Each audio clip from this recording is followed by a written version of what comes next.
सदर ममलिकत के ऑर्डर हैं, कैसे सुप्रीम जुडिशल काउंसिल में उनके मामला ले जाए जा सकते हैं, वो क्या एक तरीकाकार होगा, वो हमारे नाज़रीन के लिए सर आसानी से बताइएगा।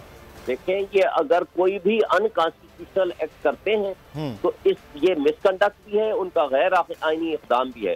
तो इलेक्शन कमीशन के तमाम चेयरमैन और मेंबरान के खिलाफ सुप्रीम जुडिशल काउंसिल आज खुद भी नोटिस ले सकती है या कोई भी शख्स सुप्रीम जुडिशल काउंसिल में पिटीशन फाइल करके भी जा सकता है। फिर वहाँ 3 जो सीनियर मोस्ट जजेस होते हैं, यानी चीफ जस्टिस और सीनियरिटी में नंबर 2 और नंबर 3, वो उसके मेंबर होते हैं, और जो chief justice of the provinces होते हैं, कोई भी जो सीनियर मोस्ट, वो भी उस जुडिशल काउंसिल का मेंबर होते हैं। वहाँ फिर जो भी प्रोसीडिंग्स होती हैं उनको शो कॉज नोटिस दे के उनको रिमूवल के लिए रिकमेंड किया जाता है, जो कि फिर फेडरल गवर्नमेंट उनको फिर रिमूव कर सकती है, जैसे हाई कोर्ट और सुप्रीम कोर्ट के जज को निकालने का तरीकाकार। ये तरीकाकार है। ठीक है शुएब साहब, हम चाहेंगे आप हमारे साथ ही रहिए क्योंकि आपसे कुछ और भी कानूनी मामलात पर बात करनी है। जैसे समी इब्राहिम साहब हमें ज्वाइन कर रहे हैं, हम उनसे बात करते हैं। समी साहब, आपने देखा कि ये मुकम्मल हुआ, सदर ने अपना इख्तियार इस्तेमाल करते हुए इलेक्शन का जो तारीख है उसका ऐलान कर दिया है दोनों ही असम्बलीज के।